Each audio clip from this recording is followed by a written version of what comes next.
ఇప్పుడు కూడా మన గచ్చిబౌలి దివాకర్ అని కొట్టగానే వచ్చింది యూట్యూబ్లో బ్రహ్మానందం గారు. ఇప్పుడు కరకట్ట దివాకర్ అని కొట్టగా నారా లోకేష్ గారిది వస్తుంది. ఆయనేమో గచ్చిబౌలి దివాకర్, పాప ఆయన సినిమాల నుంచి రిటైర్ అయిపోయారు బ్రహ్మానందం గారు.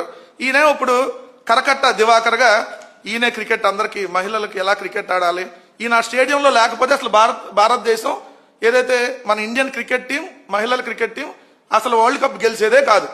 ఈయన అక్కడి నుండి ఏదైతే 11 మంది క్రికెటర్లకి, మహిళా క్రికెటర్లకి ఈయన అక్కడ స్ఫూర్తి నింపి ఎలా ఆడాలో నేర్పించి ఏదైతే క్రికెట్ కప్ మనకు వచ్చేటట్టుగా చేశాడంట.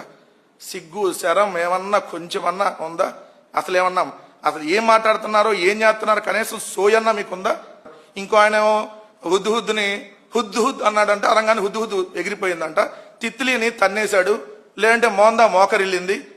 ఇదే అండి మనకు కావాల్సింది ఈరోజు ఈ పబ్లిసిటీ. అంటే విషయం లేనాడే ఈ పబ్లిసిటీలో ఉంటాడు. సో నిజంగా చెప్పుకునే వాళ్ళు అయితే ఇప్పుడు జగన్మోహన్ రెడ్డి గారు కూడా ఏదైతే వారానికి 4 రోజులు ఎక్కడైతే మా పార్టీ ఆఫీస్లో అందుబాటులో ఉంటారు, ఇప్పుడు మేము కూర్చున్నటువంటి పార్టీ ఆఫీస్లో.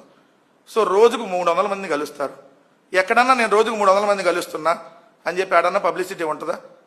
అది పని చేసేవాడికి పబ్లిసిటీ ఉండదు, పబ్లిసిటీ చేసుకోవాలని ఆలోచన ఉండదు. మీ దగ్గర పని చేసే లక్షణం లేదు, పబ్లిసిటీ చేసుకునే లక్షణం ఉంది. కాబట్టి ఈ విధంగా పబ్లిసిటీతో కాలం గడుపుతా ఉన్నారు. మాలోకం లోకేష్ ఒకడు, అదేవిధంగా ముఖ్యమంత్రి చంద్రబాబు నాయుడు గారు ఒకళ్ళు. రెండోది నాకు అర్థం కాదు, TV5 మూర్తి గురించి ఆలోచించేంత టైం మాకుందా? అంటే ఆ యాంకర్ గురించి అసలు జగన్ గారికి తెలుసో లేదో కూడా తెలియదు.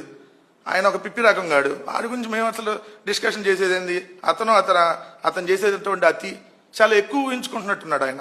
ఇప్పుడు మేమేమన్నా చెప్పామా వెళ్ళి మొగుడు పిల్లల మధ్య బ్రోకరేజం చేయమని, బ్లాక్మెయిల్ చేసి డబ్బులు తీసుకోమని మేమన్నా చెప్పామా? లేదంటే పక్కన వాళ్ళ ఇంటికి వెళ్ళి ఎంగిలి కంచంలో భోజనం చేయమని మేమన్నా చెప్పామా? ఏమయ్యా మూర్తి? లేదా నువ్వు పెళ్లి చేసుకోకుండా లత్కోరు పనులు చేయని చెప్పి ఏమన్నా చెప్పావా? నీకు నీ వ్యవహారాల గురించి ఇప్పుడు మేము డిస్కషన్ పెట్టామనుకో, మొత్తం సోషల్ మీడియా అంతా నువ్వే ఉంటావు.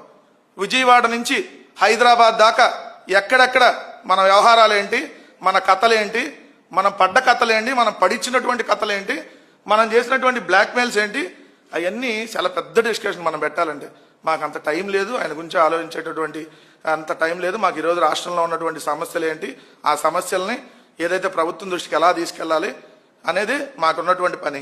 నేను అడుగుతున్నా ఒకటే, అదే మా మీద ఆరోపణలు చేశాడు కాబట్టి, నువ్వు జర్నలిస్టువా మొగుడు పిల్లల మధ్య బ్రోకర్వా? జర్నలిస్ట్ పని చేయాలి. అందరు జర్నలిస్టులు పనే చేస్తున్నారు. నీలాంటి వాళ్ళు కొంతమంది ఉన్నారు ఆ ఎల్లో మీడియాలో కూర్చొని, వాళ్ళే ఈ బ్రోకరేజం చేసేది. సో మొగుడు పిల్లల గొడవ అయితే మధ్యలో బ్లాక్మెయిల్ చేసి, అసలు ఆ గొడవ పెట్టింది నువ్వు అంట కదా, అలా గొడవ పెట్టి మళ్ళీ నువ్వే బ్లాక్మెయిల్ చేసి డబ్బులు వసూలు చేయటం నీకు నీ నాయుడికి బాగా అలవాటే కదా. మీ నాయుడు అంటే మీ చైర్మన్. అంటే ఇప్పుడు ఆవు చేలో మేస్తే దూడ అంటే గట్టును మేడుస్తుందని ఒక సామెత ఉంటుంది.